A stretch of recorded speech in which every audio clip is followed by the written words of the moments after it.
ಶಿವಾಯ ಓಂ ನಮಃ ಶಿವಾಯ ಶಿವಾಯ ಓಂ ನಮಃ ಶಿವಾಯ ಓಂ ನಮಃ ಶಿವಾಯ ಓಂ ನಮಃ ಶಿವಾಯ ಓಂ ನಮಃ ಶಿವಾಯ ಓಂ ನಮಃ ಶಿವಾಯ ಓಂ ನಮಃ ಶಿವಾಯ ಓಂ ನಮಃ ಶಿವಾಯ ಓಂ ನಮಃ ಶಿವಾಯ ಓಂ ನಮಃ ಶಿವಾಯ.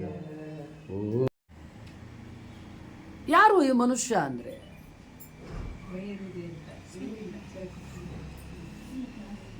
ಸ್ವಲ್ಪ ಮುಂದೆ ಬರು. ಮನುಷ್ಯ ಅಂದರೆ ಯಾರು?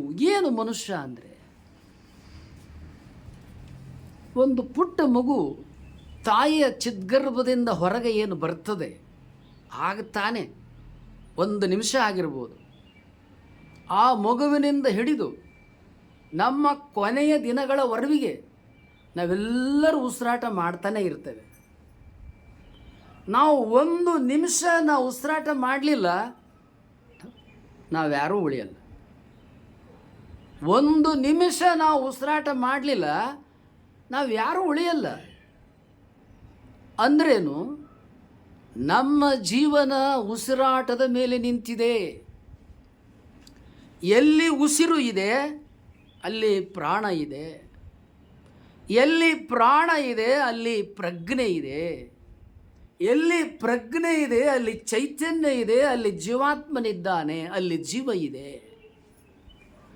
ಈ ಜೀವಾತ್ಮನಿಗೆ ಎರಡು ಲಕ್ಷಣ, ಒಂದು ಪ್ರಾಣ, ಇನ್ನೊಂದು ಚೈತನ್ಯ. ಪ್ರಾಣ ಪ್ರಜ್ಞೆ ಚೈತನ್ಯ ಸ್ವರೂಪವಾಗಿ ಜೀವಾತ್ಮನಿದ್ದಾನೆ. ಈ ಪ್ರಾಣ ಪ್ರಜ್ಞಾ ಸ್ವರೂಪಿಯಾಗಿರ್ತಕ್ಕಂಥ ಜೀವಾತ್ಮನಾದ ಇವನು ಈ ದೇಹದೊಳಗೆ ಯಾಕೆ ಬಂದ? ಎಷ್ಟು ದಿವಸ ಇರ್ತಾನೆ? ಇದೇ ದೇಹಕ್ಕೆ ಯಾಕೆ ಬಂದ? ಹಾಗಾದರೆ ಇವನು ನಂತರ ಎಲ್ಲಿಗೆ ಹೋಗ್ತಾನೆ?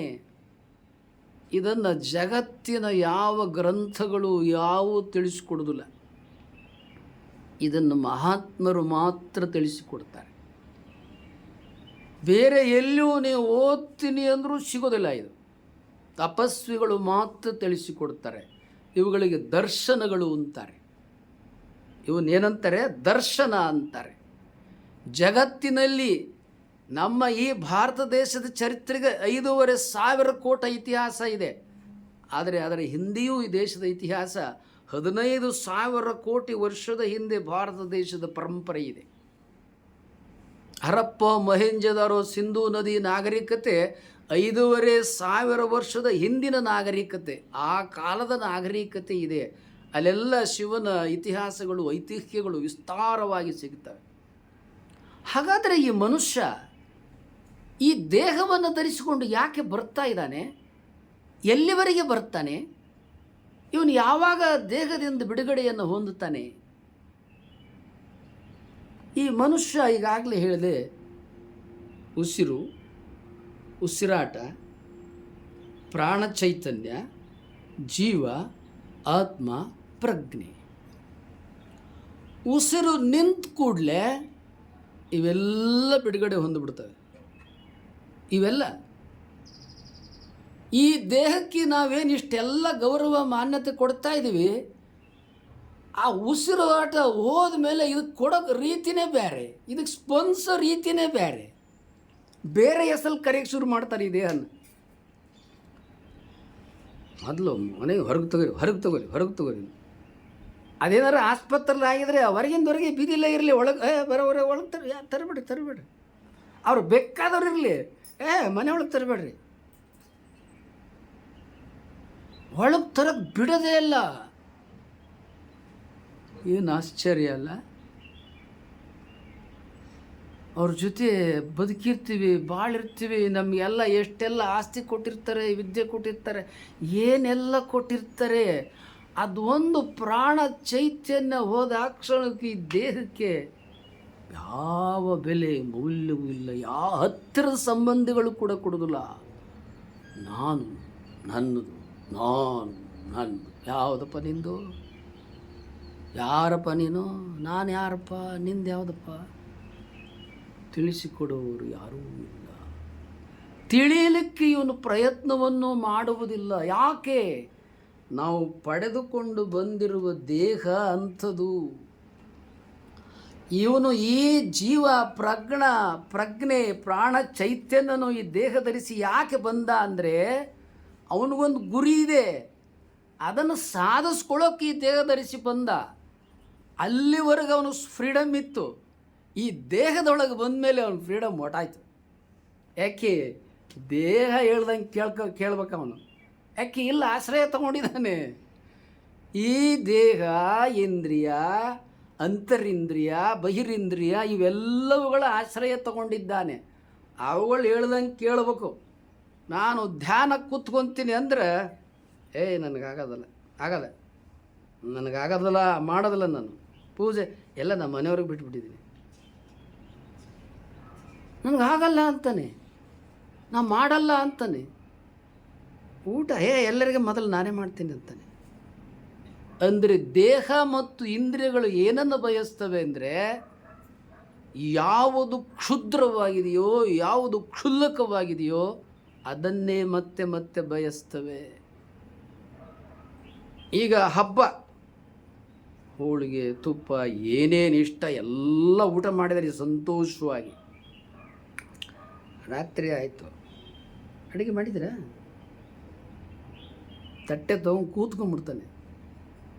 ಕೊಡ್ತಾನೆ ಇರಬೇಕು, ಈ ದೇಹಕ್ಕೆ ಕೊಡ್ತಾನೆ ಇರಬೇಕು.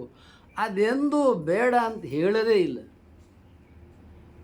ಈ ಹಸಿವನ್ನು ಹೊಟ್ಟೆಯ ತುಂಬಿಕೊಳ್ಳುವುದಕ್ಕಾಗಿ ಅವನ ಆಯುಷ್ಯವೆಲ್ಲ ಹೋಗುತ್ತದೆ.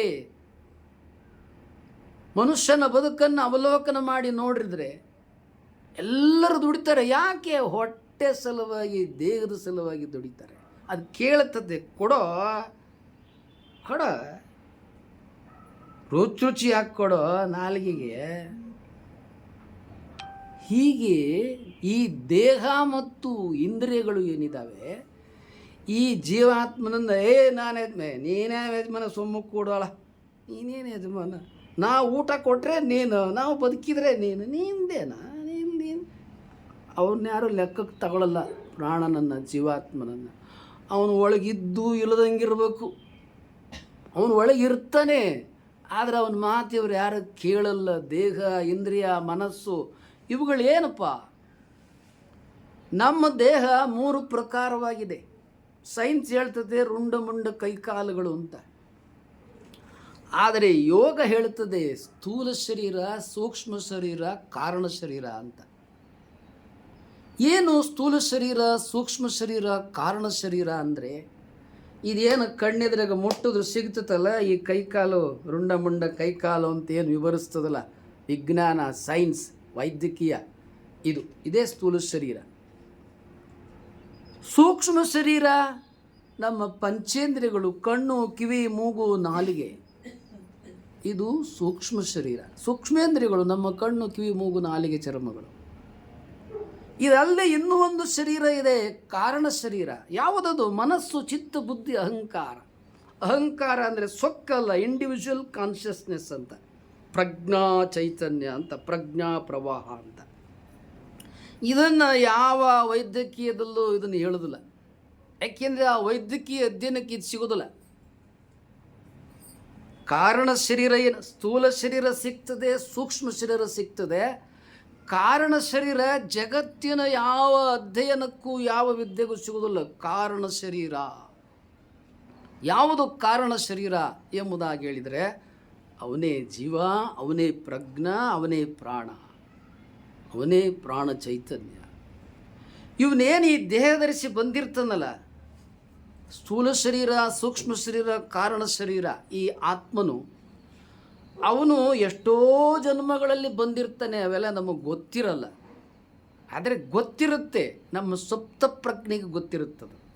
ನಾವು ಎಚ್ಚರ ಇದ್ದಾಗ ನಮಗೆ ಗೊತ್ತಿರೋದಿಲ್ಲ. ಆದರೆ ನಾವು ನಿದ್ರೆ ಹೋದಾಗ ನಿಮ್ಗೆಲ್ಲರಿಗೂ ಒಂದು ಸಲ ಗೊತ್ತಿರುತ್ತೆ, ಮತ್ತು ಅದು ಕನಸಾಗಿ ಬಿದ್ದಿರುತ್ತೆ, ಅದು ಮರ್ತೋಗ್ಬಿಡುತ್ತೆ.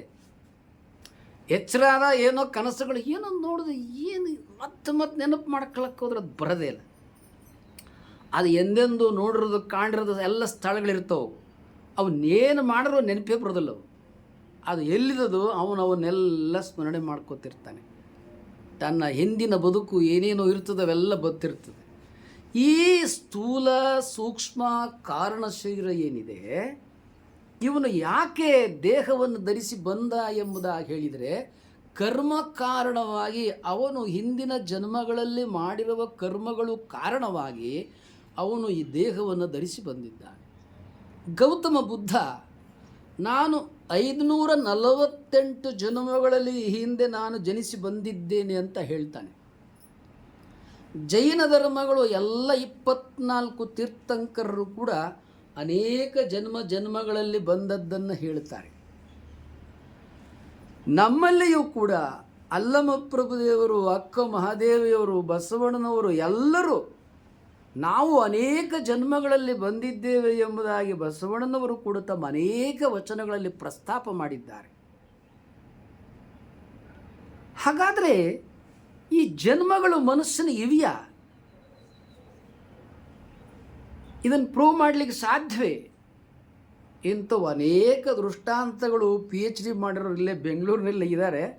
ಇಲ್ಲಿ ಒಂದು ಮೆಂಟಲ್ ಹಾಸ್ಪಿಟ್ಲ್ ಏನಿದೆಯಲ್ಲ, ಅಲ್ಲಿ ಡಾಕ್ಟರ್ ಸತ್ವನ್ ಫಸ್ರೀಚ ಅಂತಿದ್ದಾರೆ. ಅವರು ಪೂರ್ವಜನ್ಮ ಪುನರ್ಜನ್ಮದ ಬಗ್ಗೆ ಸ್ಟಡೀಸ್ ಮಾಡಿದ್ದಾರೆ. ಅವರು 1984ರಲ್ಲಿ ಡೆಕ್ಕನ್ ಹೆರಾಲ್ಡ್ ಒಂದು ಪತ್ರಿಕೆಯಲ್ಲಿ ಒಂದು ಲೇಖನ ಬರೆದಿದ್ರು. 1984. ನನಗೆ ಅವಾಗ ತಾನೇ PhD ಅವಾರ್ಡ್ ಆಗಿತ್ತು ಬೆಂಗಳೂರು ವಿಶ್ವವಿದ್ಯಾಲಯದಿಂದ.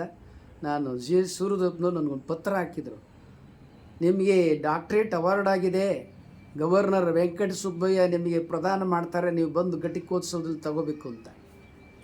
ನಾನು ಬಸವಣ್ಣನವ್ರ ಮೇಲೆ ಅಲ್ಲಮಪ್ರಭು ಇವೆಲ್ಲ ಅಧ್ಯಯನ PhD ಮಾಡಿದಂಥ ಸಂದರ್ಭದಲ್ಲಿ ಇವರೆಲ್ಲ ಹೇಳ್ಕೊಳ್ತಾರಲ್ಲ, ನನಗೆ ಅದೆಲ್ಲ ಗೊಂದಲ ಆಗಿದೆ. ಇವ್ರು ಏನು ಹೇಳಿಬಿಟ್ಟಿದ್ದಾರೆ, ಇದನ್ನು ತಿಳ್ಕೊಳ್ಳೋದು ಹೆಂಗೆ, ಇದನ್ನು ಜಸ್ಟಿಫೈ ಮಾಡೋದು ಹೆಂಗೆ, ಸುಳ್ಳು ಸತ್ಯವೋ ತಿಳಿಯೋದು ಹೆಂಗೆ?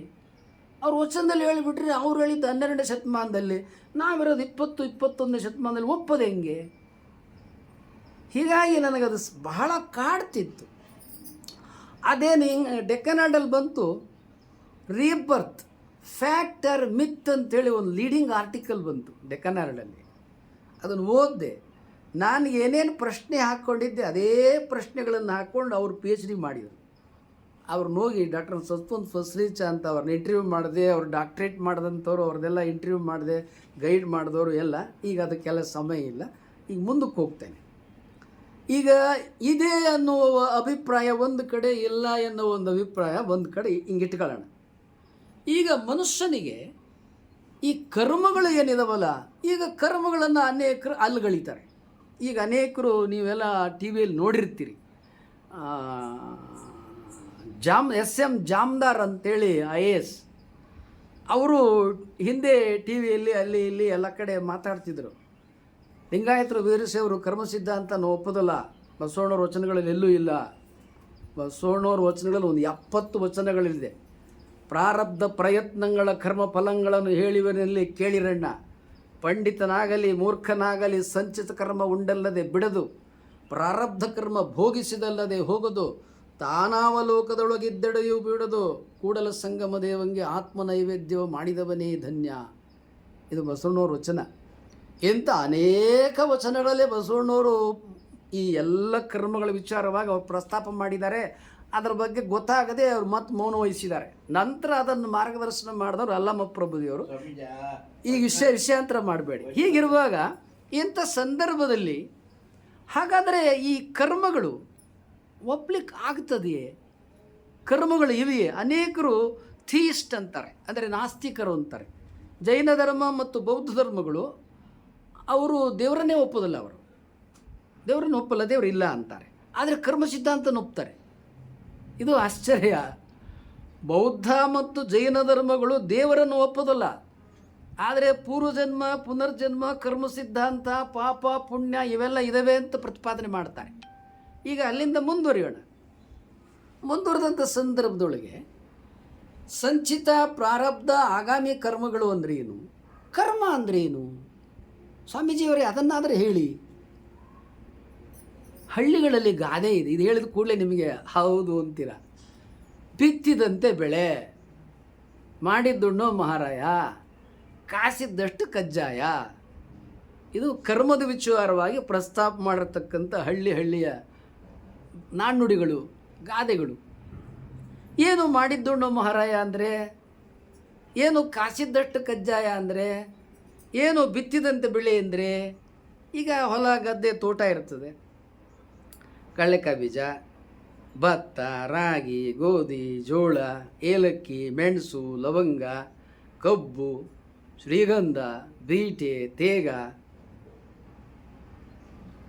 ಇವನ್ನ ಬೆಳೆದಂಥ ಸಂದರ್ಭದೊಳಗೆ ರಾಗಿ ಬೆಳೆದವನು ನನಗೆ ರಾಗಿ ಬೇಡ ಬೇಡ ಶ್ರೀಗಂಧದ ಬೆಳೆ ಬೇಕು ಅಂದ್ರೆ ಬರ್ತತನು ಬಾರ, ನೀ ಬೇಕಾದ ಮಾಡಿದರೂ ಬರೋದಿಲ್ಲ. ರಾಗಿ ಬಿತ್ತನೆ ಮಾಡಿದೆಯಾ, ರಾಗಿ ಬೆಳೆಗೆ ಏನು ಬರ್ತದೋ ಅದನ್ನು ತಗೋ. ಯಾರು ಶ್ರೀಗಂಧದ ಬೆಳೆ ಬಿತ್ತನೆ ಮಾಡಿದ್ದಾರೆ ಅವ್ರು ಶ್ರೀಗಂಧದ ಫಸಲು ತಗೋತಾರೆ. ಯಾರು ಬೀಟೆ ತೇಗ ಬಿತ್ತನೆ ಮಾಡಿರ್ತಾರೆ ಅದರ ಫಸಲು ತೆಗಿತಾರೆ. ಅಂದ್ರೇನು, ಈ ಗಾದೆ ಏನು ಹೇಳ್ತದೆ, ನಾವು ಏನು ಬೆಳಿತೇವೆ ಅದರಂತೆ ಫಸಲು ಬರ್ತದೆ. ಹಾಗೆ ಇನ್ನೂ ಒಂದು ಪುಟ್ಟ ಉದಾಹರಣೆ ಮಾಡಿದ್ದೋಣ ಮಹಾರಾಯ. ರಾಗಿ ರೊಟ್ಟಿ ರಾಗಿ ಮುದ್ದೆ ಮಾಡಿದರೆ ರಾಗಿ ರೊಟ್ಟಿ ರಾಗಿ ಮುದ್ದೆ ಉಣ್ಬೇಕು. ಅಂಬ್ಲಿ ಮಾಡಿಬಿಟ್ಟು ಹೋಳಿಗೆ ಸೀಕರಣೆ ತುಪ್ಪ ಬೇಕಂದ್ರೆ ಬರೋಲ್ಲ. ನನಗೆ ಹಣ್ಣಿನ ಸೀಕರಣೆನೇ ಬೇಕು ಅಂದ್ರೂ ಬರೋಲ್ಲ. ನಾವು ಏನು ಅಡಿಗೆ ಸಿದ್ಧಪಡಿಸಿರ್ತೀವಿ ಅದಷ್ಟೇ ಬರ್ತದೆ, ಇನ್ನೊಂದು ಆಹಾರ ಆರೋಗ್ಯ ನಮಗೆ ಬರೋದಿಲ್ಲ. ಹಾಗೆ ಈಗ ನಾವು ದಾರಿಲಿ ಹೋಗ್ತಿರ್ತೀವಿ. ಇನ್ನೂ ಒಂದು ಸರಳವಾದ ಉದಾಹರಣೆ, ಎದುರಿಗೊಬ್ಬರು ಭೇಟಿ ಆಗ್ತಾರೆ. ಏನ್ರಿ ಯಜಮಾನ್ರೆ ಚೆನ್ನಾಗಿದ್ದೀರಾ ಅಂತ ನಾವು ನಗನಗ್ತಾ ಮಾತಾಡ್ಸಿದ್ರೆ, ಹೌದು ರೀ ಚೆನ್ನಾಗಿದೆ, ನೀವು ಆರೋಗ್ಯನಾ? ನಾನು ಆರೋಗ್ಯದ್ದೀನಿ. ಇಬ್ಬರು ಕೈ ಮುಗಿತಾರೆ, ಹೋಗ್ತಾರೆ. ನಾವು ನಕ್ಕರೆ ಅವರು ನಗ್ತಾರೆ. ನಾವು ಕ್ಷೇಮ ಕುಶಲ ವಿಚಾರಿಸಿದರೆ ಅವರು ಕ್ಷೇಮ ಕುಶಲ ವಿಚಾರಿಸ್ತಾರೆ. ಎದುರಿಗೆ ಬರ್ತಿದ್ದವ್ರಿಗೆ ಹಿಂಗೊಂದು ಕೆನ್ ಹೊಡೆದ್ಬಿಟ್ಟು ಹೆಂಗೆ ಚಿಟ್ಕಳಿ, ಅವ್ರು ಎರಡು ಕೈಲಿ ಕೆನ್ ಹೊಡಿತಾರೆ. ಯಾಕೆ ಊಟ ಹೆಚ್ಚಾಯ್ತಾ? ಅಂದ್ರೇನು, ನಾವು ಏನು ಕ್ರಿಯೆಗಳನ್ನು ಮಾಡ್ತೀವಿ ಅದೇ ರೀತಿ ಪ್ರತಿಕ್ರಿಯೆಗಳು ಬರ್ತದೆ. ಇದೇ ಕರ್ಮ. ನೀನು PUC ಓದ್ಬಿಟ್ಟು ನಾನು MBBS MD PhD ಅಂತ ಹಾಕತ್ತೀನಿ ಅಂತ ಹಾಕೊಳಕ್ಕೆ ಬರ್ತದ? ಬರಲ್ಲ. PUC ಓದಿದ್ರೆ PUCನೇ. ಅಂದ್ರೇನು, ನಾವು ಏನೇನು ಸಾಧನೆಗಳನ್ನು ಮಾಡಿರ್ತೇವೆ, ಏನೇನು ಪ್ರಯತ್ನಗಳನ್ನು ಮಾಡಿರ್ತೇವೆ ಅದರಂತೆ ಫಲಗಳು ಬರ್ತದೆ. ಇದೇ ಕರ್ಮ. ಇದನ್ನು ಸುಳ್ಳು ಅಂತ ಅನ್ನಲಿಕ್ಕೆ ಬರಲ್ಲ. ಇದು ಸುಳ್ಳು ಅಂತ ಅನ್ನಲಿಕ್ಕೆ ಬರೋದಿಲ್ಲ. ಹೀಗೆ ಜೀವನದ ಯಾವದ ಕ್ಷೇತ್ರಗಳಿರ್ಬೋದು.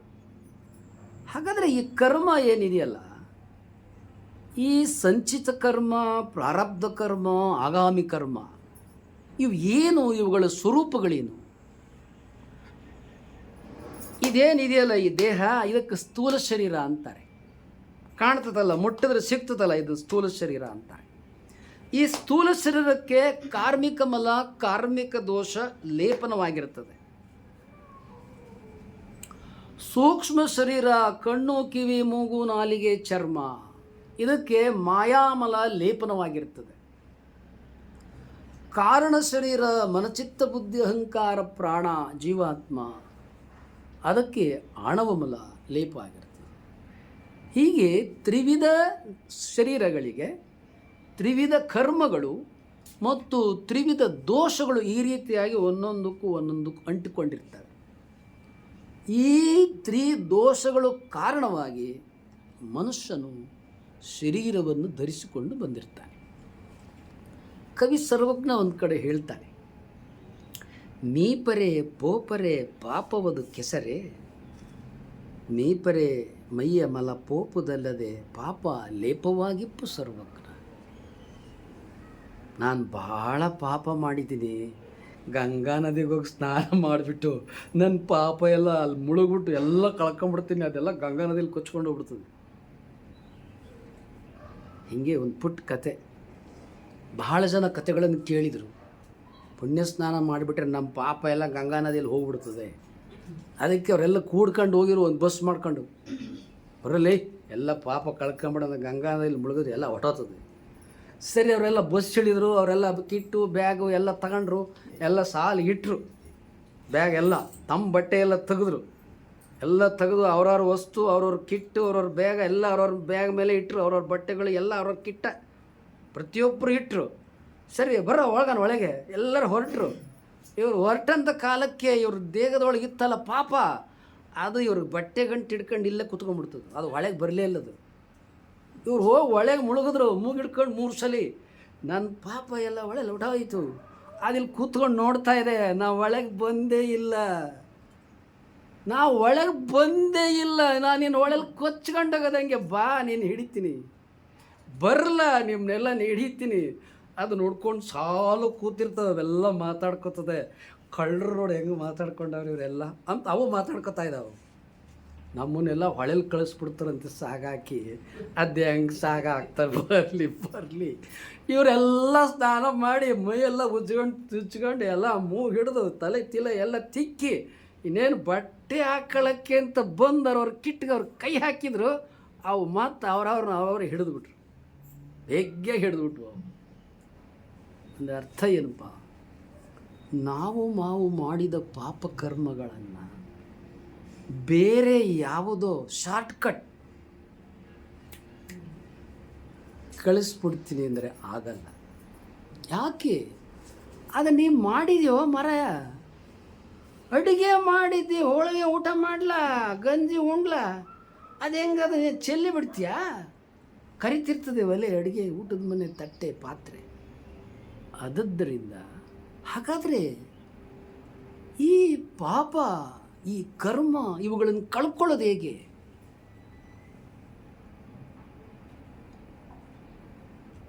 ಪ್ರಾಕ್ಟಿಕಲ್ಲ. ಎಲ್ಲರೂ ಆರಾಮಾಗಿ ಕೂತ್ಕೊಳ್ಳಿ, ನನ್ನಂಗೆ ಒಬ್ರಿಗೊಬ್ರು ಟಚ್ ಮಾಡಬೇಡಿ, ಆರಾಮಾಗಿ ಕೂತ್ಕೊಳ್ರಿ. ಈ ಥರ ಕೂತ್ಕೊಳ್ಳಿ, ಎಲ್ಲರೂ ಸರಿಯಾಗಿ ಕೂತ್ಕೊಳ್ಳಿ, ಒಬ್ರಿಗೊಬ್ರು ಟಚ್ ಮಾಡಿ ಕೂತ್ಕೊಳ್ಳಿ. ಪ್ರಾಕ್ಟಿಕಲ್ ಕೂತ್ಕೊಳ್ಳಿ. ಹೀಗೆ ನಿಮ್ಮ ಕೈಗಳನ್ನು ಹೆಬ್ಬೆರಳು, ತೋರುಬೆರಳು ಸ್ಪರ್ಶ ಮಾಡಿ ನೇರವಾಗಿ ಕೂತ್ಕೊಳ್ಳಿ. ಎಲ್ಲರೂ ಕೂತ್ಕೊಳ್ಳಿ, ಸರಿಯಾಗಿ ಕೂತ್ಕೊಳ್ಳಿ. ಎಲ್ಲ ಹೆಬ್ಬೆರಳು, ತೋರುಬೆರಳು ಸ್ಪರ್ಶ ಮಾಡಿ. ನೀವು ಕುರ್ಚಿ ಮೇಲೆ ಸ್ಪರ್ಶ ಮಾಡಿ, ಕುರ್ಚಿ ಮೇಲೆ ಕೂತಿರೋರು ಕೂತ್ಕೊಳ್ಳಿ, ಆರಾಮಾಗಿ ಕೂತ್ಕೊಳ್ಳಿ. ನಿಮ್ಮ ಮನಸ್ಸನ್ನು ನಿಮ್ಮ ಹುಬ್ಬುಗಳ ನಡುವೆ ಭ್ರೂಮಧ್ಯದಲ್ಲಿ ಇಡಿ. ನಾ ಹೇಳ್ದಂಗೆ ಈಗ ಎಲ್ಲರೂ ಪ್ರಯತ್ನ ಮಾಡಬೇಕು. ಜೋರು ಉಸಿರು ತಗೊಳ್ಳಿ, ಜೋರು ಉಸಿರು ಬಿಡ್ರಿ. ಬಹಳ ವೇಗವಾಗಿ ತಗೊಳ್ಳಿ, ಬಹಳ ವೇಗವಾಗಿ ಬಿಡಿ. ನಿಮ್ಮ ಎಷ್ಟೆಷ್ಟು ಸಾಧ್ಯ ಅಷ್ಟು ಸಲ ತಗೊಳ್ಳೋದು ಬಿಡೋದು ಮಾಡ್ತಾನೆ ಇರಿ. ಅದು ಯಾವಾಗ ಸಾಕಾಗುತ್ತೆ ನಿಲ್ಲಿಸ್ಬಿಡಿ, ಮೌನವಾಗಿರಿ. ಯಾರೂ ಇನ್ನೊಬ್ಬರ ಕಡೆ ತಿರುಗಿ ನೋಡಬೇಡಿ, ಮುಟ್ಟಬೇಡಿ. ನಾ ಹೇಳೋವರೆಗೆ ಯಾರೂ ಮಾತಾಡಬೇಡ್ರಿ. ನಿಮ್ಮ ದೇಹದಲ್ಲಿ ಏನು ಆಗುತ್ತದೆ ಅದನ್ನು ಸುಮ್ಮನೆ ಮೌನವಾಗಿ ಗಮನಿಸ್ತಾ ಇರಿ. ಕನಿಷ್ಠ ಒಂದು 24 ಉಸಿರಾಟಕ್ಕಿಂತ ಜಾಸ್ತಿ ಆಗಬೇಕು. ಎಷ್ಟೆಷ್ಟು ಉಸಿರಾಟ ಮಾಡ್ತೀರಿ ಅಷ್ಟು ಮಾಡಿ, ವೇಗವಾಗಿ ಮಾಡಿ. ಸಿದ್ಧತೆ ಆರಂಭ.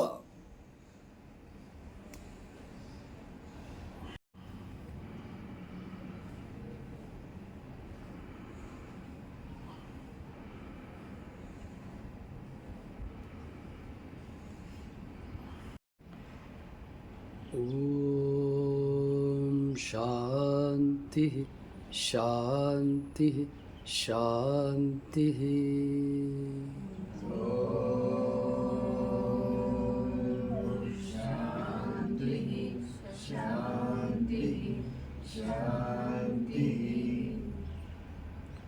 ಬಹುಶಃ ನೀವೆಲ್ಲ ಉಸಿರಾಟಗಳನ್ನು 12ಕ್ಕಿಂತ ಹೆಚ್ಚು ಉಸಿರಾಟಗಳನ್ನು ಮಾಡಿರಬಹುದು ಅಂತ ಅಂದ್ಕೊಂಡಿದ್ದೀನಿ.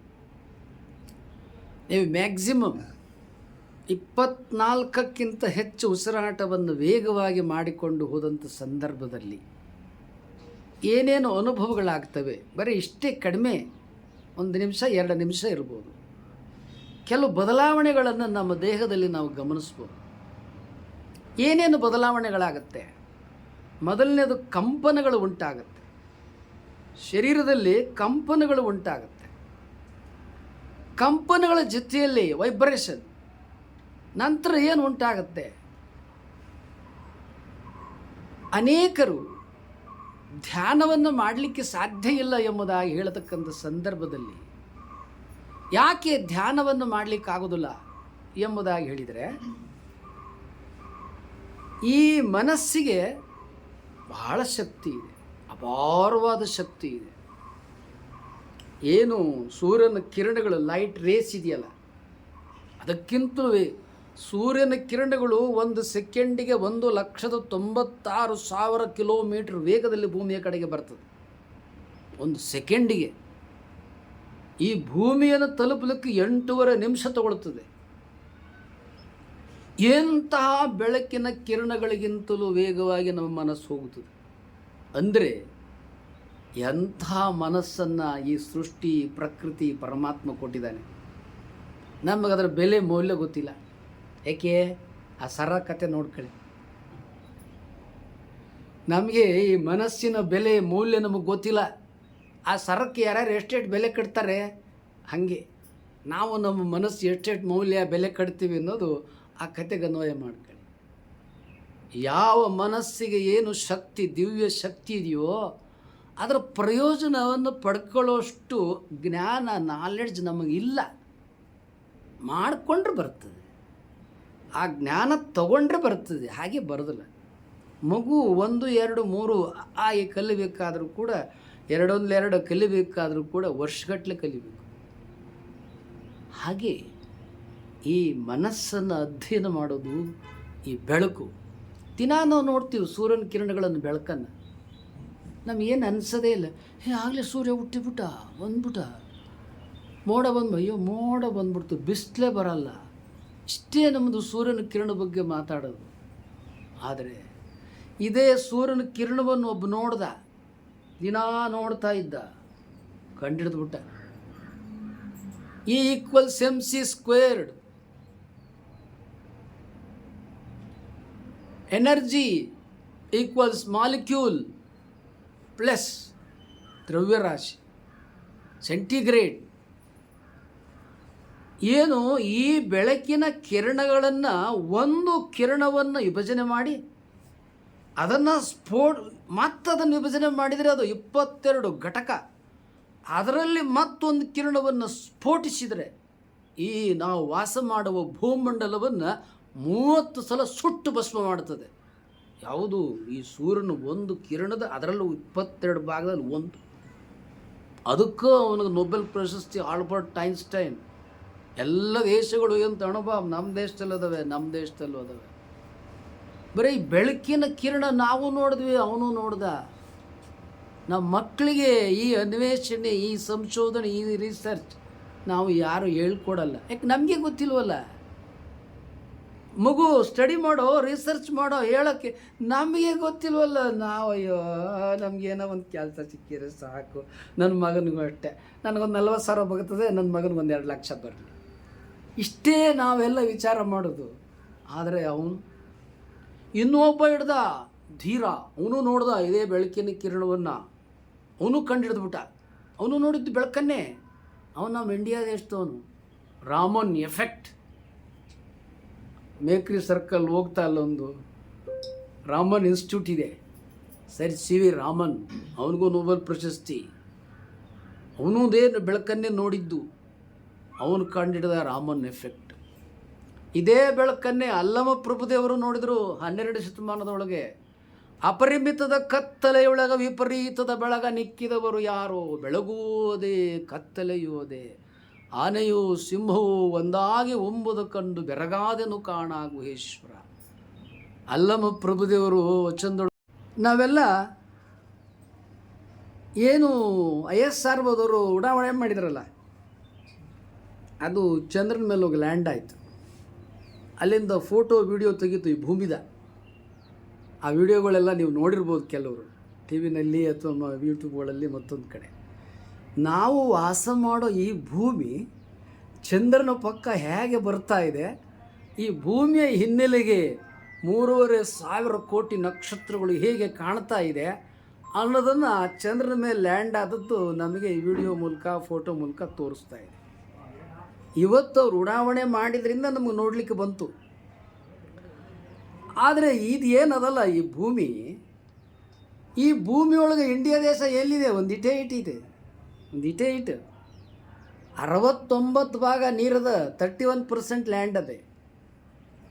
ಈ 31% ಲ್ಯಾಂಡಲ್ಲೇ ಭೂಮಿ ಒಂದಿಟೇ ಇಟ್ಟೈತೆ. ಅಲ್ಲಿ ಬೆಂಗಳೂರನ್ನು ತೋರಿಸ್ರಪ್ಪ, ಅಲ್ಲೊಂದು ಚುಕ್ಕಿನೂ ಹಾಕಲ್ಲ ಅದಕ್ಕೆ ಬೆಂಗಳೂರಿಗೆ. ಈ ಪ್ರಪಂಚದ ನಕ್ಷೆ ಒಳಗೆ ಒಂದು ಚುಕ್ಕಿ ಹಾಕಿಯೂ ಬೆಂಗಳೂರನ್ನು ತೋರಿಸಲ್ಲ. ಯಾಕೆ? ಅಷ್ಟು ನಗಣ್ಯ. ಇಂಥ ಬೆಂಗಳೂರಲ್ಲಿ ನಾನು 5 ಎಕರೆ ಜಾಗ ಇದೆ, ನಾನು ಹೋಟೆಲ್ಲು ಇನ್ನು ಏನೇನೋ ಮಾಡಿದ್ದೇನೆ, ಅದು ಇದು ಎಲ್ಲ. ಎಲ್ಲಿ ಬೆಂಗಳೂರೇ ಇಲ್ಲ, ನೀನು 5 ಎಕರೆ ತೋಟ, ಹೊಲ ಗದ್ದೆ, ತೋಟ, ಹೋಟ್ಲು ತಗೊಂಡು ಏನೋ ಮಾಡ್ತೀಯಾ? ಇಂಥಲ್ಲಿ ನಾವು ವಾಸ. ಅಲ್ಲಮ ಪ್ರಭುದೇವರು ಕರಸ್ಥಲದಲ್ಲಿ ಇಷ್ಟಲಿಂಗವನ್ನು ಇಟ್ಕೊಂಡು ಉಪಾಸನೆ ಮಾಡ್ತಾಯಿದ್ರು. ಹಾಗೆ ಉಪಾಸನೆ ಮಾಡ್ತಕ್ಕಂಥ ಸಂದರ್ಭದೊಳಗೆ ಅವರ ಕಣ್ಣೆದುರಿಗೆ ಇಷ್ಟಲಿಂಗವನ್ನು ಕರಸ್ಥಲದಲ್ಲಿ ಇಟ್ಕೊಂಡಿದ್ದಾರೆ. ಅವರು ಏನು ದೇವರು ಅಂದ್ರಿ? ದೇವರು ಅಂದರೆ ಯಾರು? 10 ವರ್ಷಗಳ ಕಾಲ ಜೋಗದ ಜಲಪಾತದಲ್ಲಿ ಶರಾವತಿ ನದಿ ದಂಡೆ ಮೇಲೆ ತಪಸ್ಸನ್ನು ನಡೆಸಿದರು. ಇವೆಲ್ಲ ಭೂಮಿ, ಚಂದ್ರ, ಸೂರ್ಯ, ನಕ್ಷತ್ರ ಇವೆಲ್ಲ ಎಲ್ಲಿಂದ ಬಂದವು? ನಾನು ಎಲ್ಲಿಂದ ಬಂದೆ? ನಾನು ಎಲ್ಲಿಗೆ ಹೋಗುತ್ತೇನೆ? ನನ್ನ ಮುಕ್ತಾಯ ಎಲ್ಲಿ? ಅಪರಿಮಿತದ ಕತ್ತಲೆಯೊಳಗೆ ವಿಪರೀತದ ಬೆಳಗು ಅಂತಾರೆ ಇಷ್ಟಲಿಂಗವನ್ನು. ಇದೇನಿದೆಯಲ್ಲ, ಇದು ಅಪರಿಮಿತದ ಕತ್ತಲೆ, ವಿಪರೀತದ ಬೆಳಗು.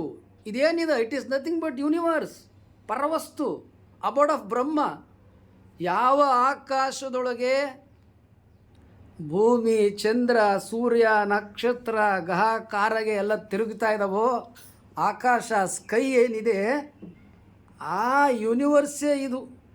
ಈ ಯೂನಿವರ್ಸ್ ಒಳಗೆ ಎಲ್ಲವೂ ಭೂಮಿ, ಎಲ್ಲೋ ಅದು ಎಲ್ಲ ಅದನ್ನು ಇಷ್ಟು ತೋರಿಸ್ತಾ ಇದ್ದಾರೆ. ಇನ್ನು ಯೂನಿವರ್ಸ್ ಒಳಗೆ ಅಷ್ಟು ಕಾಣೋದಲ್ಲದು. ನಕ್ಷತ್ರ ದೂರಕ್ಕೆ ಯಾಕೆ ಕಾಣ್ತದೆ? ಒಂದು ಸಣ್ಣ ಚುಕ್ಕಿ. ಅವು ಈ ಭೂಮಿ ಸೂರ್ಯಗಿಂತಲೂ ಕೋಟಿ ಕೋಟಿ ದೊಡ್ಡವು. ಇದು ಈ ಏನದಲ್ಲ ಆಕಾಶ, ಅಪರಿಮಿತದ ಕತ್ತಲೆ, ವಿಪರೀತದ ಬೆಳಗು ಅಂತಾರೆ ಅಲ್ಲಮ ಪ್ರಭುದೇವರು. ಈ ಪ್ರಪಂಚ 3,500 ಕೋಟಿ ನಕ್ಷತ್ರಗಳು ಎಲ್ಲಿಂದ ಬಂದವು? ನಾನು ಎಲ್ಲಿಂದ ಬಂದೆ? ಇದನ್ನೆಲ್ಲ ಪ್ರಯತ್ನ ಮಾಡಿದಂಥ ಸಂದರ್ಭದೊಳಗೆ ಬೆಳಗುವುದೇ, ಕತ್ತಲೆಯುವುದೇ. ಆನೆಯು ಸಿಂಹವು ಒಂದಾಗಿ ಒಂಬುದು ಕಂಡು ಬೆರಗಾದೆನು ಕಾಣಾಗುವೇಶ್ವರ ಅಂತಾರೆ. ನಮಗೆ ಬಹಿರ್ಜಗತ್ತಿನಲ್ಲಿ ಆನೆಗೆ, ಸಿಂಹಕ್ಕೆ ಶತ್ರುತ್ವ. ಬಹಿರ್ಜಗತ್ತಿನಲ್ಲಿ ಸೂರ್ಯನಿಗೆ, ಬೆಳಕಿಗೆ, ಕತ್ತಲೆಗೆ ಶತ್ರುತ್ವ. ಆದರೆ ಅಲ್ಲಮ ಪ್ರಭುದೇವರು ಹೇಳ್ತಾರೆ, ಬೆಳಗುವುದೇ, ಕತ್ತಲೆಯುವುದೇ. ಇದು ಏನದಲ್ಲ ನಾವು ನೋಡ್ತಾ ಇರ್ತಕ್ಕಂಥದ್ದು ಎಲ್ಲವೂ ಅವನೇ, ಅಬೋರ್ಡ್ ಆಫ್ ಬ್ರಹ್ಮ, ಯೂನಿವರ್ಸ್. ಅದನ್ನು ಕರಸ್ಥಲದಲ್ಲಿ ಇಟ್ಕೊಂಡು ಉಪಾಸನೆ, ಪೂಜೆ ನಡೆಸ್ತಕ್ಕಂಥ ಕಾಲದೊಳಗೆ ಅವರೂ ಕೂಡ ಈ ಬೆಳಕು ಕತ್ತಲೆಯನ್ನು ನೋಡಿದರು. ಅವರೂ ಕೂಡ ದ್ರಷ್ಟರಾಗಿ ಅವರು ಬಯಲು ಸಿದ್ಧಾಂತವನ್ನು ಕೊಟ್ಟರು. ಇದೆಲ್ಲ ಏನು? ಆಕಾಶ ಬಯಲೊಳಗೆ ಇವೆಲ್ಲ ಅದಾವ. ಆಕಾಶ ಬ್ರಹ್ಮಾಂಡ ಯೂನಿವರ್ಸ್ ಒಳಗೆ ಈ 3,500 ಕೋಟಿ ನಕ್ಷತ್ರ, ಸೂರ್ಯ, ಚಂದ್ರ, ಭೂಮಿ, ಯುರೇನಸ್, ನೆಪ್ಚೂನ್, ಪ್ಲೂಟೋ, ಸೂರ್ಯನ ಸುತ್ತವು ಎಲ್ಲ ಇದ್ರೊಳಗನ ಅದಾವು. ಇದೇ ಯೂನಿವರ್ಸ್. ಆ ಯೂನಿವರ್ಸೇ ನಮ್ಮ ಇಷ್ಟಲಿಂಗ. ಇದನ್ನು ಪೂಜೆ ಮಾಡ್ತಾ ಇರ್ತಕ್ಕಂಥ ಸಂದರ್ಭದೊಳಗೆ ಹಾಗಾದರೆ ಸತ್ಯ ಏನು? ಹಾಗಾದ್ರೆ ಈ ಜೀವ, ಯಾವ ಆತ್ಮ ಎಲ್ಲಿಂದ ಬಿಡುಗಡೆಯಾಯಿತು? ಎಲ್ಲಿಗೆ ಹೋಗುತ್ತದೆ? ನಾವು ದೇಹ ಇದ್ದಾಗ ದೇಹದ ಸ್ವರೂಪದಲ್ಲಿ ಸಂಚಾರ ಮಾಡ್ತೀವಿ. ವೈದ್ಯಕೀಯ ಅಧ್ಯಯನಗಳು ಹೇಳುತ್ತವೆ, ಮನುಷ್ಯ ಎಲ್ಲಿವರೆಗೆ ಒಳಗೆ ಪ್ರಾಣ ಇರ್ತದೆ ದೇಹ ಸಂಚಾರ, ದೇಹದ ಮೂಲಕ ಆಕಾರದೊಳಗೆ ನಾವು ಸಂಚಾರ ಮಾಡ್ತೀವಿ. ಇದು ಶರೀರ.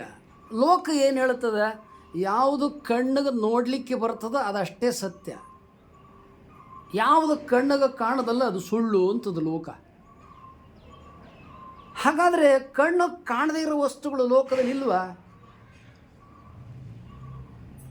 ಭೂಮಿ ಕಣ್ಣಿಗೆ ಕಾಣುತ್ತೆ, ನೀರು ಕಣ್ಣಿಗೆ ಕಾಣುತ್ತೆ, ಅಗ್ನಿ ಕಣ್ಣಿಗೆ ಕಾಣುತ್ತೆ, ಗಾಳಿ ಗಾಳಿ ಕಾಣ ಗಾಳಿ ನೋಡ್ತೀನಿ, ಮುಡ್ತೀನಿ. ಹಾಗಾದ್ರೆ ಇಲ್ವೋ? ಕಾಣಲ್ಲ, ಇಲ್ಲ ಅಂತ ಹೇಳು ಮರಯ. ಅದು ಇಲ್ಲಿಯವ್ರನ್ನ ಸತ್ಯ ಓದ್ತೀನಿ. ಯಾವ ಗಾಳಿ ನೋಡಲಿಕ್ಕೆ ಮುಟ್ಲಿಕ್ಕೆ ಸಿಗೋದಿಲ್ಲವೋ, ಯಾವ ಗಾಳಿ ಇಲ್ಲದೆ ಹೋದರೆ ನಾವು ಪ್ರಾಣವನ್ನು ಧರಿಸಿಕೊಂಡು ದೇಹದಲ್ಲಿ ಇರುವುದಿಲ್ಲವೋ, ಯಾವ ಗಾಳಿಯನ್ನು ಅವಲಂಬಿಸಿಕೊಂಡು ದೇಹನು, ಆತ್ಮನು, ಜೀವನು, ಪ್ರಜ್ಞನು ಇದ್ದಾನೆ, ಈ ಜೀವ ಈ ಗಾಳಿಯನ್ನು ಅವಲಂಬಿಸಿಕೊಂಡು ಬದುಕಿದ್ದಾನೆ. ಹಾಗಾದರೆ ಈ ಜೀವಾತ್ಮನಿಗೂ ಈ ಪ್ರಾಣನಿಗೂ ಗಾಳಿಗೂ ಸಂಬಂಧ ಏನು? ನೀವು ಇಲ್ಲಿ ಉಸಿರಾಟ ಮಾಡಿಸ್ದೆ, 1 ನಿಮಿಷ 2 ನಿಮಿಷ ವೇಗವಾಗಿ ಉಸಿರಾಟವನ್ನು ಮಾಡಿದ್ರಿ, ಗಾಳಿಯನ್ನು ವೇಗವಾಗಿ ಒಳಗೆ ತಗೊಂಡ್ರಿ, ವೇಗವಾಗಿ ಹೊರಗೆ ಬಿಟ್ರಿ. ಆ ಕಾಲಕ್ಕೆ ಏನಾಯ್ತಪ್ಪ? ಇನ್ನೊಮ್ಮೆ ರಾತ್ರಿ ಮನೆಗೆ ಹೋದಾಗ ಮಾಡಿರಿ, ಮಲ್ಕೊಂಡ್ಮೇಲೆ ಎಲ್ಲರೂ ನಿಶ್ಶಬ್ದ ಆದಾಗ 12 ಗಂಟೆ ಮಧ್ಯರಾತ್ರಿ ಮಾಡಿರಿ, ಅವಾಗೆಲ್ಲ ನಿಶ್ಶಬ್ದ ಇರ್ತದೆ.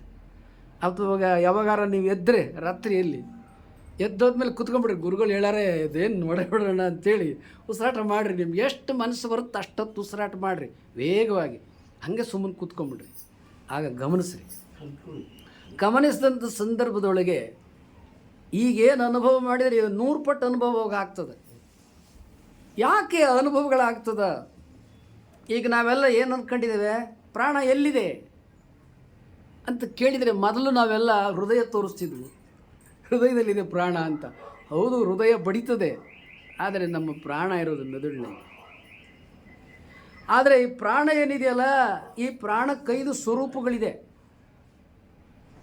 ಇದು ನಮ್ಮ ಇಡೀ ದೇಹದ ತುಂಬ ಎಲ್ಲ ಜೀವಕೋಶದೊಳಗೆ ಅಣುವಿನೊಳಗೆ ತುಂಬಿಕೊಂಡಿದೆ. ಇದು ನಾವು ಯಾವಾಗ ಉಸಿರು ತಗೊಳ್ಳೋದು ಬಿಡೋದು ಮಾಡ್ತೀವಿ, ಆಗ ಈ ಪ್ರಾಣನ ಏನಿದ್ದಾನಲ್ಲ ಮೆದುಳಿನೊಳಗೆ ಇಡೀ ದೇಹದ ತುಂಬ ಹರಿದಾಡ್ತಾ ಇದ್ದಂಥವನು, ಓಹೋ, ಈಗ ನಿಮ್ಮ ಪುಟ್ಟ ಉದಾಹರಣೆಯನ್ನು ಕೊಡಬೇಕಾದ್ರೆ ದನಗಳನ್ನು ಮೇಸಕ್ಕೆ ಕಟ್ಕೊಂಡು ಹೋಗಿರ್ತೀರಿ, ಎಲ್ಲ ದನಗಳು ಹೊಡೆದಿರ್ತೀರಿ. ಯಾವುದೋ ಒಂದು ಕರು ಅದು ಮೇಯ್ಕೊಂಡು ಅಲ್ಲೇ ಇರ್ತದೆ, ಅದು ಹೊಸರನ್ನು ಮೇಯ್ಕೊಂಡು ಎಲ್ಲ ಹೊಂಟ್ಬಿಟ್ಟು ಅದು ಕತ್ ಮೇಲೆ ಎತ್ತದೆ, ಎಲ್ಲ ಅದು ಅಂಬಾ ಅಂದ್ಕೊಂಡು ಓಡ್ತದೆ. ವಾಸನೆ ಮೂಲಕ ತನ್ನ ಹಸು ತಾಯಿಯನ್ನು ಹುಡುಕೊಂಡು ಬಾಲ ಮೇಲೆ ಎತ್ಕೊಂಡು ಅಂಬಾ ಅಂಬಾ ಅಂಬಾ ಅಂತ ಓಡ್ತದೆ. ಈ ನಾವು ಯಾವಾಗ ಉಸಿರಾಟವನ್ನು ಮಾಡ್ತೇವೆ, ಈ ಉಸಿರಾಟ ಮಾಡಲಿಕ್ಕೆ ಆಜ್ಞೆ ಮಾಡಿದವನು ಯಾರು? ಪ್ರಾಣ, ಜೀವಾತ್ಮ. ಯಾಕೆ?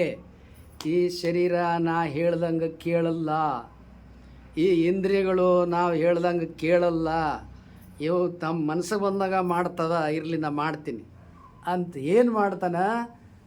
ಈ ಉಸಿರಾಟವನ್ನು ಮಾಡಿದಂಥ ಸಂದರ್ಭದೊಳಗೆ ಈ ಎಲ್ಲ ಇಂದ್ರಿಯಗಳ ಆಟ ಎಲ್ಲ ನಿಂತೋಯ್ತು. ಯಾಕೆ? ಪ್ರಾಣ ಬಾಯಿಗೆ ಬಂದಂಗೆ ಆಗ್ತದೆ. ಅವು ಯಾವ ತಮ್ಮ ಚಟುವಟಿಕೆಯನ್ನು ನಿಲ್ಲಿಸ್ಬಿಡ್ತವೆ. ಎಲ್ಲಿ ಉಸಿರದ ಪ್ರಾಣ ಇರ್ತದೆ, ಉಸಿರಿಲ್ಲ ಪ್ರಾಣ ಇಲ್ಲ. ಅದಕ್ಕೇನು ಮಾಡ್ತದೆ? ಉಸಿರು ಎಲ್ಲ ಬಂದುಬಿಡ್ತದೆ. ಆಗ ಹರಿದಾಡ್ತಕ್ಕಂಥ ಮನಸ್ಸು ನಿಂತೋಗ್ತದೆ. ಆಗ ಮನಸ್ಸು ಹೇಳ್ದಂಗೆ ಕೇಳುತ್ತದೆ. ಈ ಮನಸ್ಸು, ಈ ಜೀವ, ಈ ಪ್ರಜ್ಞೆಯನ್ನು, ಈ ಪ್ರಾಣವನ್ನು ಯಾವ ಸ್ಥೂಲ ಸೂಕ್ಷ್ಮ ಕಾರಣ ಶರೀರವನ್ನು ಸಂಚಿತ ಪ್ರಾರಬ್ಧ ಆಗಾಮಿ ಕರ್ಮಗಳು, ಆಣವ ಮಲ, ಮಾಯಾಮಲ, ಕಾರ್ಮಿಕ ಮಲಗಳು, ತ್ರಿದೋಷಗಳು ಹಿಡಿದುಕೊಂಡಿರ್ತಾವೋ ಅದರ ಮೂಲಕ್ಕೆ ಒಬ್ಬ ಯೋಗಿ, ಒಬ್ಬ ಮಹಾತ್ಮ, ಒಬ್ಬ ತಪಸ್ವಿ ಕೈ ಹಾಕ್ತಾನೆ. ಈ ಪ್ರಾಣ ಮನಸ್ಸಿನ ಮೇಲೆ ಹತೋಟಿ ಮಾಡ್ತಕ್ಕಂಥ ವಿದ್ಯೆ ಯಾವುದಾದರೂ ಇದ್ದರೆ ಅದು ತಪಸ್ಸಿನ ವಿದ್ಯೆ, ಅದು ಯೋಗ ವಿದ್ಯೆ. ಜಗತ್ತಿನ ಯಾವ ವಿದ್ಯೆಗಳೂ ಕೂಡ ಈ ಪ್ರಾಣ ಪ್ರಜ್ಞೆ ಮನಸ್ಸನ್ನು ಹತೋಟಿ ಮಾಡಲಾರವು. ಇವುಗಳನ್ನು ನಿಯಂತ್ರಿಸೋದು, ಹತೋಟಿಯಲ್ಲಿ ಇಟ್ಕೊಳ್ತಕ್ಕಂಥದ್ದು ಯಾವುದಪ್ಪ ಅಂತೇಳಿದರೆ ತಪಸ್ವಿಗಳು, ಮಹಾತ್ಮರು, ಯೋಗಿಗಳು, ಸಂತರು. ಅವರು ಈ ಯೋಗ ವಿದ್ಯೆ ಮೂಲಕ ಯಾವ ಪ್ರಾಣನಿಗೆ ಇಂಥ ಕರ್ಮಗಳು ಬಂದಿರ್ತವೋ ಅಲ್ಲಿ ಹೋಗಿ ಕೈ ಹಾಕ್ತಾರೆ. ಯಾವ ಸಂಚಿತ ಪ್ರಾರಬ್ಧ ಆಗಾಮಿ ಕರ್ಮಗಳು, ಯಾವ ಆಣವ ಮಲ ಮಾಯಾಮಲ ಇರ್ತವ, ನೇರವಾಗಿ ಅದಕ್ಕೆ ಹೋಗಿ ಕೈ ಹಾಕ್ತಾರೆ. ಕೈ ಹಾಕಿದಂಥ ಸಂದರ್ಭದೊಳಗೆ ಮುಂದೇನಾಗ್ತದೆ? ಮನುಷ್ಯನಿಗೆ ಯಾವ್ಯಾವ ರೋಗಗಳು ಬರ್ತದೆ, ಮನುಷ್ಯನ ಜೀವನ ಹೆಂಗೆ ನಿರ್ಣಯ ಆಗ್ತದೆ, ಮನುಷ್ಯ ಯಾವ್ಯಾವ ರೀತಿಯ ಜನ್ಮಗಳನ್ನು ಪಡ್ಕೊಳ್ತಾನೆ, ಇವನು ಬದುಕು ಮುಂದೇನಾಗುತ್ತೆ.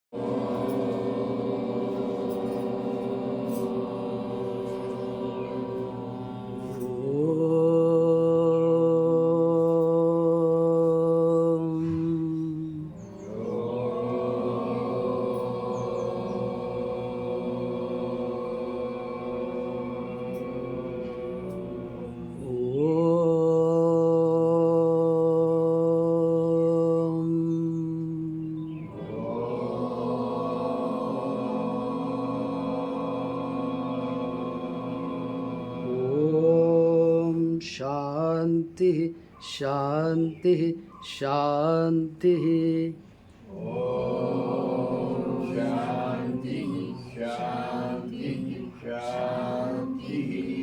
ಇದುವರೆಗೆ ನಿಮಗೆ ತಿಳಿಸಿದ ಜ್ಞಾನದ ವಿಷಯ ಒಂದು ಧೂಳಿನಷ್ಟು.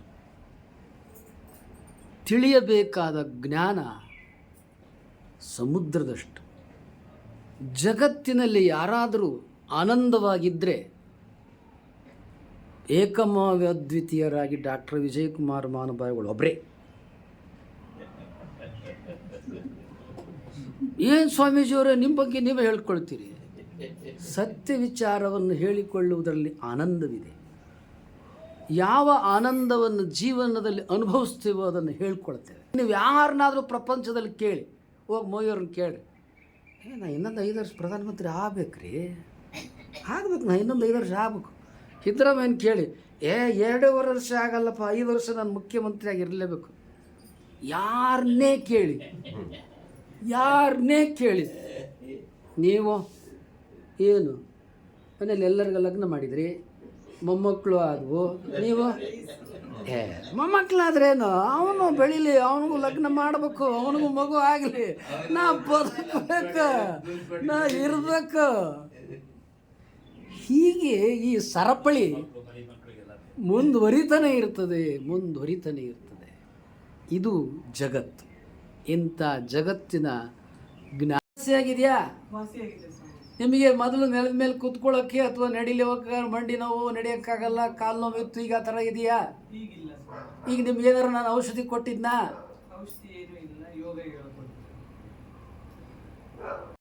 ನಾನು ಈಗಾಗಲೇ ನಿಮ್ಗೆ ಹೇಳಿಕೊಟ್ಟು ಬಹುಶಃ ಒಂದು 2-3 ತಿಂಗಳು ಆಗಿರ್ಬೋದು. 5 ತಿಂಗಳು, ಒಂದು 3 ತಿಂಗಳ ಮೇಲೆ ಆಗಿದೆ. ಹೌದು, ಅವಾಗಲೇ ವಾಸಿ ಮಾಡ್ಕೊಂಡಂಥ ಅನಾರೋಗ್ಯ, ಮಂಡಿ ನೋವು ಈಗಲೂ ಇಲ್ಲ. ನೀವು ಈಗಲೂ ಆರೋಗ್ಯವಾಗಿದ್ದೀರಿ. ನಾನೇ ನಿಮ್ಮನ್ನು ಮುಟ್ಟಿಲ್ಲ, ಹತ್ರ ಬಂದಿಲ್ಲ. ನಾನಿಲ್ಲೇ, ನೀವು